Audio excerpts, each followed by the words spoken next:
Сәлеметсізбе, апай? Ардақты ұстаз, қадірлесі баршаның.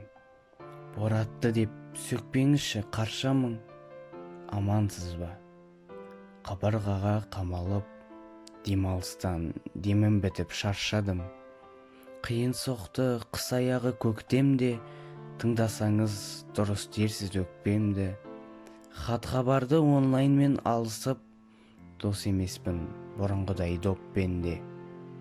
Менің қолым жетпей қалды допқа да, бірге ойнайтын бұрынғыдай жоқ бала.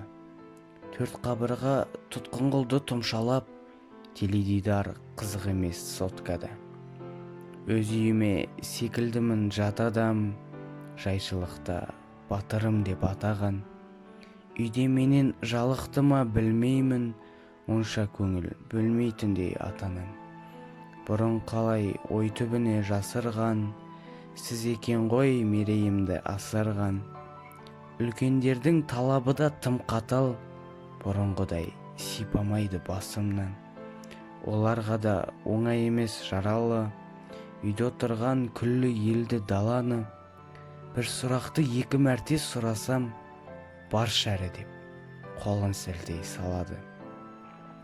Енді сездім оқшауланып халықтай, сабыр менен ақылды ойға анықтай. Қанша ойнап сұрасам да қулықпен, сіз екен ғой түсіндірген жалықпай. Сөгем десең сөзде сүйел тіл қарлы, тілдесек те мына дертті бүлдіргі. Басымызға түскен сынақ әп-сәтте, кімнің қандай екенін білдірді. Әдет қылдық, жатып алу етпетті, Тәңір бізді көп тірліктен шеттетті. Бұл күн қашан бітер екен Тәңірім, сағындым ғой сыныбымды, мектепті.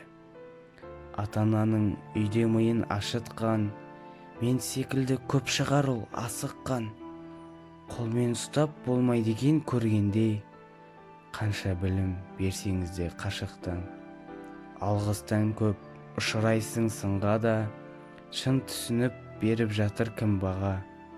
Беделіңді көтерудің орнына, жүгіртеді анда сосын мұнда да. Қай кезде де алда жүріп бір қадам, қызметіңді жоқ бір күнің бұлдаған. Ортасында мұғалімдер болмаса, опырылып құлайтындай бұл қоғам. Еңбек адал, ішкен шайы шекерсіз, жүйкесі сыр бермес неткен бекемсіз. Дәрігердей дертпен ашық алысқан, ардақты ұстаз, сіз де батыр екенсіз.